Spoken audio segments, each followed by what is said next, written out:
Bab 1 Pelayanan kefarmasian dengan subbab Standar pelayanan kefarmasian di apotek.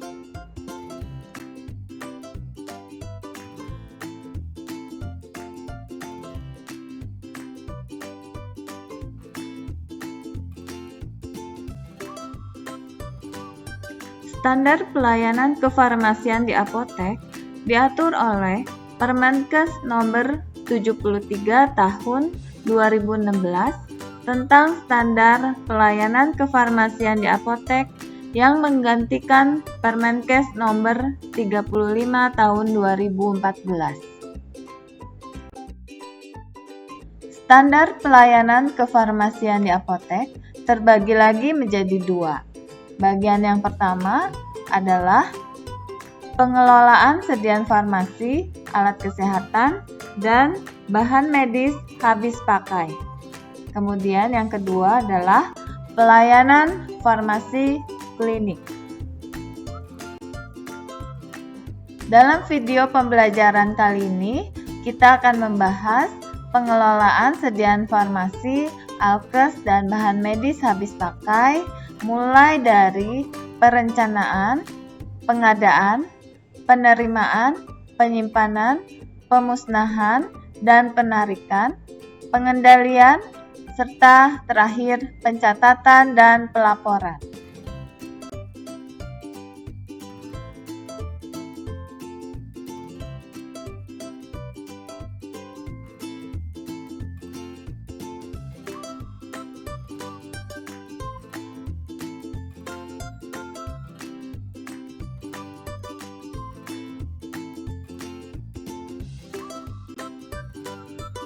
Standar pelayanan kefarmasian di apotek.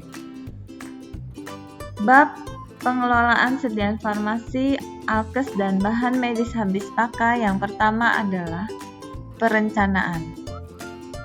Dalam membuat perencanaan, perlu diperhatikan pola penyakit, pola konsumsi, budaya, dan kemampuan masyarakat.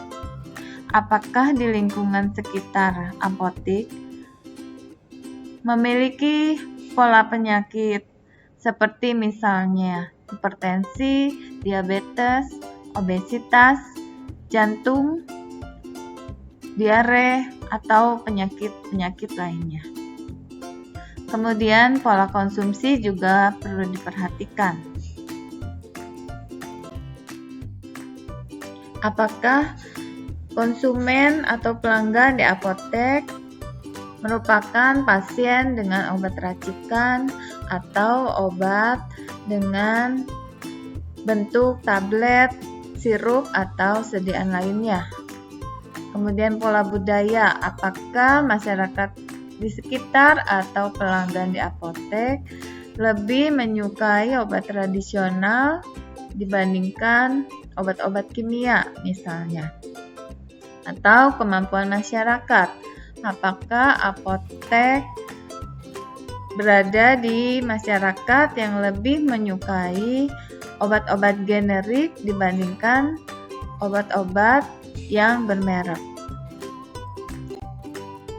Hal tersebut yang perlu diperhatikan dalam kita melakukan perencanaan sediaan farmasi, alkes, dan bahan medis habis pakai di apotek. Yang kedua adalah pengadaan. Untuk menjamin kualitas pelayanan kefarmasian, pengadaan harus melalui jalur yang resmi sesuai dengan ketentuan perundang-undangan. Harus kita ingat kembali distribusi obat secara umum dari tingkat produsen, kemudian pedagang besar farmasi, pengecer, dan konsumen. Maka dari itu, karena apotek merupakan pengecer, kita bisa mendapatkan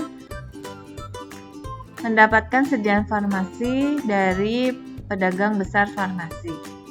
Dapat pula memperoleh obat dari pengecer lainnya atau apotek lainnya. Untuk obat golongan narkotika, kita hanya bisa mendapatkan dari PBF Kimia Farma.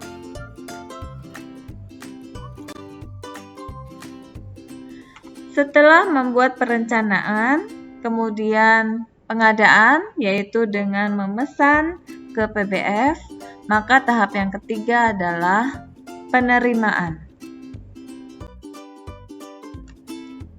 Penerimaan merupakan kegiatan untuk menjamin kesesuaian jenis, spesifikasi, jumlah, mutu, waktu penyerahan, dan harga yang tertera dalam surat pesanan sesuai dengan kondisi fisik, sediaan farmasi, alkes, dan bahan medis habis pakai yang diterima.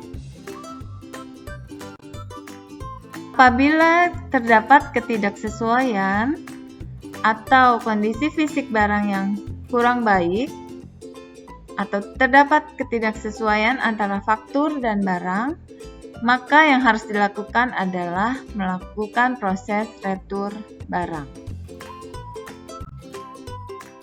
Setelah barang diterima, maka barang harus disimpan di gudang. Obat atau bahan obat harus disimpan dalam wadah asli dari pabrik.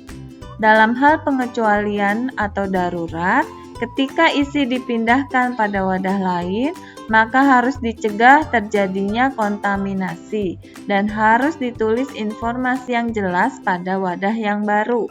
Sekurang-kurangnya memuat nama obat, nomor batch, dan tanggal kadaluarsa.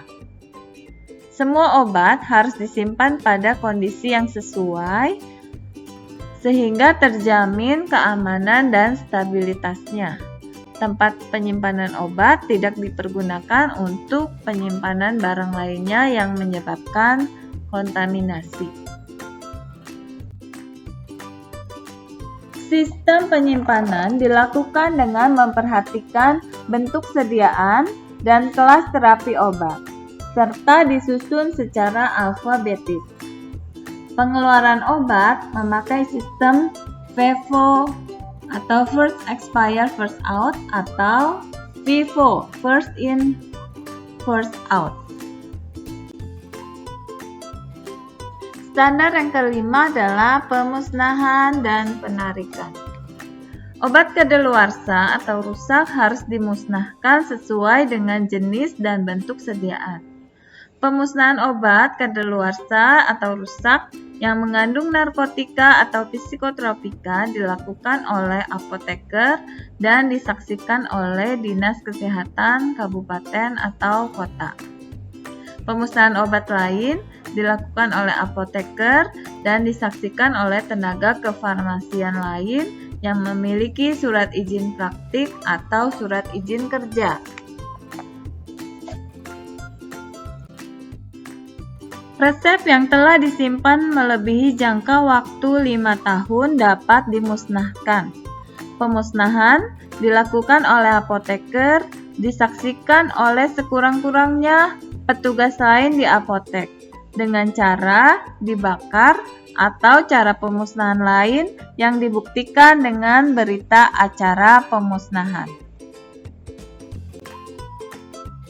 Proses penarikan atau recall dapat dilakukan terhadap produk yang izin edarnya dicabut oleh menteri atau ada surat yang memutuskan recall terhadap obat atau produk tertentu dengan batch tertentu karena berkaitan dengan masalah kualitas misalnya. Penarikan sediaan farmasi yang tidak memenuhi standar, ketentuan peraturan perundang-undangan dilakukan oleh pemilik izin edar berdasarkan 1. Perintah dari BPOM. Yang kedua, inisiasi sukarela oleh pemilik izin edar dengan tetap memberikan laporan kepada Kepala BPOM. Yang keenam, pengendalian. Pengendalian dilakukan untuk mempertahankan jenis dan jumlah persediaan sesuai kebutuhan pelayanan. melalui pengaturan sistem pesanan atau pengadaan, penyimpanan, dan pengeluaran. Hal ini bertujuan untuk menghindari terjadinya kelebihan, kekurangan, kekosongan, kerusakan, kedaluarsa, kehilangan, serta pengembalian pesanan. Maka dari itu, produk yang ada di apotek harus dilakukan pengendalian persediaan dengan menggunakan kartu stok, baik secara manual maupun elektronik. Tahapan yang terakhir dari standar bab yang pertama pengelolaan sediaan farmasi adalah pencatatan dan pelaporan. Pencatatan dilakukan pada setiap proses pengelolaan sediaan farmasi, alkes, dan bahan medis habis pakai, meliputi 1. Pengadaan. Di sana ada surat pesanan dan faktur. Kemudian penyimpanan, ada kartu stok. Kemudian penyerahan, ada nota atau struk penjualan. Pencatatan lainnya disesuaikan dengan kebutuhan. Untuk pelaporan terdiri dari laporan internal dan laporan eksternal. Laporan internal digunakan untuk kebutuhan manajemen apotek, sedangkan laporan eksternal dibuat untuk memenuhi kewajiban sesuai dengan ketentuan perundang-undangan. Contohnya laporan narkotika, psikotropika, prekursor, dan laporan-laporan lainnya.